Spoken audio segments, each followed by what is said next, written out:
It is claimed that Jagannath cult is inclusive and integrationist, which provides space for every sect, caste, creed without any discrimination. The very Adivasi origins of Jagannath, the iconography, blend of tribal caste practices in religious rituals made it less Brahmanical and more inclusive.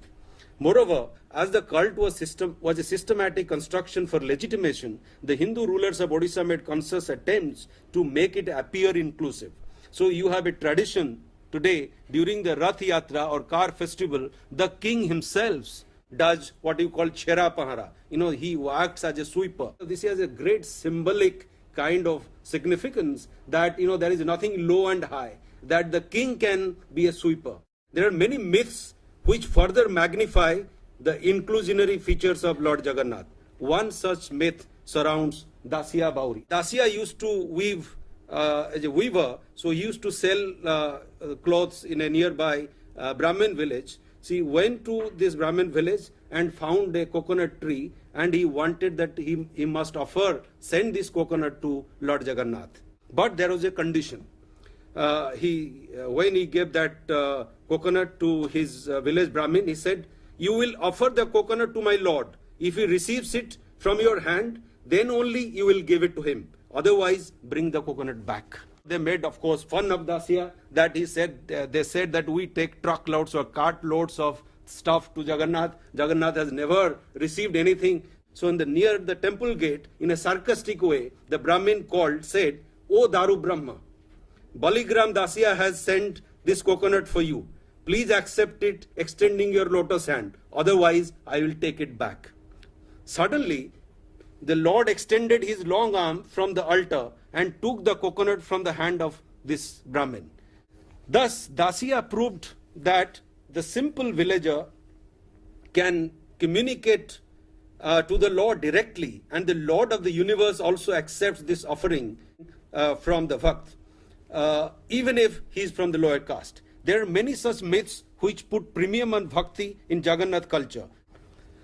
This transformative and liberative tradition of Bhakti was gradually constricted, and Brahmanical assertion became predominant in Jagannath culture for various reasons. As Bhakti gave pacifist orientation to Odisha's polity, Brahmins got, in fact, there is an strong accusation that Chaitanya emasculated Odisha and the king of Odisha, that is Pratap Rudradev. Because the king was so much into bhakti that he forgot the statecraft, and particularly he didn't take care of the security of the state.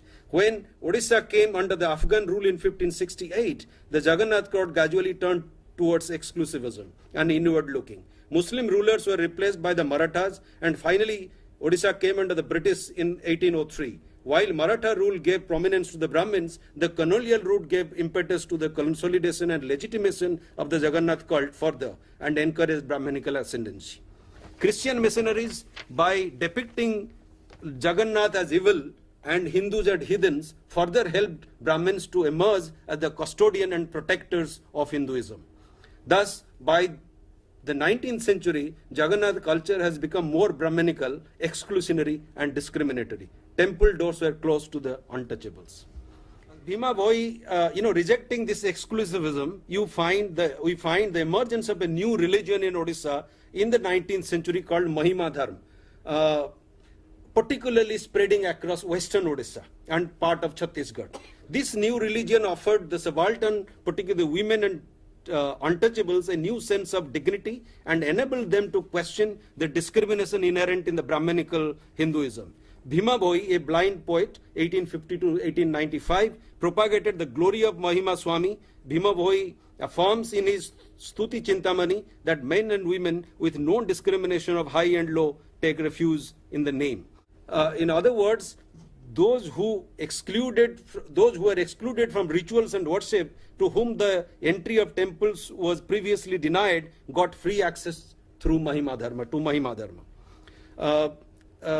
The spread of Mahima Dharma enraged high caste and conservative Hindus. Mahima Dharma was resented as anti-Brahmin, heathen, anti-royal. People also started, demanded prosecution. But this Mahima protest reached the peak when some of its followers attacked Jagannath temple on 1st March 1881. Among the attackers were 3 women who entered the premises of the temple holding babies in their arms to burn down the wooden idol of Jagannath.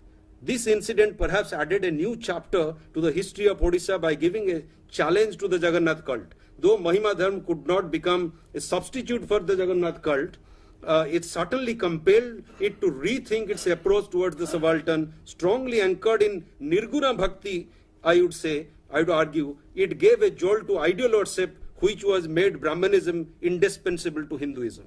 In the post-Bhima Bhoi period, however, the movement came under Brahmanical influence and diluted its emancipatory potential. We have to also understand how Dalits over the years have a kind of parallel religion that has come up, which is conforming to the Jagannath tradition. So it is not the case like Maharashtra and other places where you have kind of there is an alternative. But there is alternative, that alternative within the framework of this hegemony.